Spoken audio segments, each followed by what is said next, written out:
This morning we're at the GlaxoSmithKline headquarters in Philadelphia, and this has just been an amazing space. You just walk in and the space is filled with light. There's a tremendous amount of activity. This project is very innovative, and there aren't very many projects that have this open, free address, unassigned seating system in the country today. It's a different ecosystem, and that ecosystem supports knowledge sharing, and that's what we're all about here. If you really care what you love to do, you want to do it better, and I think this space, the physical infrastructure that we created, supports this new way of working.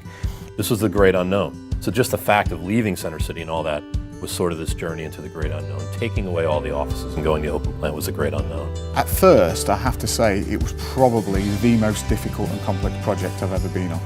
At its end, it's been magical, because the transformation has changed so much. It's such a departure. You know, if you can create a building that makes people feel more engaged in their work, you're automatically going to get an increase in productivity.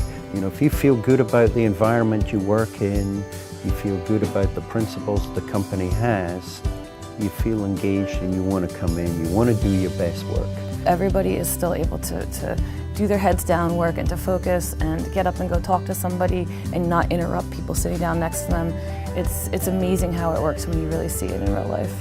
This is quite a front door. It's that Atrium makes a gesture of welcome, certainly an emphasis on people. So this combination of color, light, and impressive architectural sculpting goes a long way to creating that community space in the center. The reaction was just this high energy excitement around the building, and coming from where we came from, I can understand why.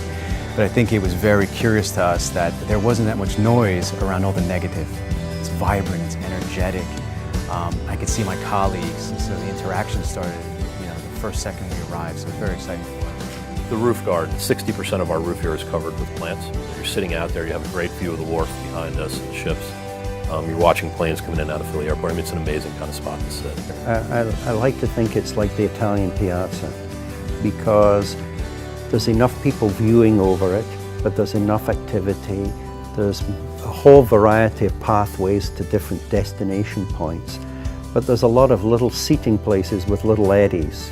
Off there's the cafe where you can get coffee and donuts, etc. Lots of companies in the United States and North America now are thinking about doing something like this. Very few have the willpower to take this type of bold step. So I applaud them, not just for taking the step, but for figuring out how to get there very effectively.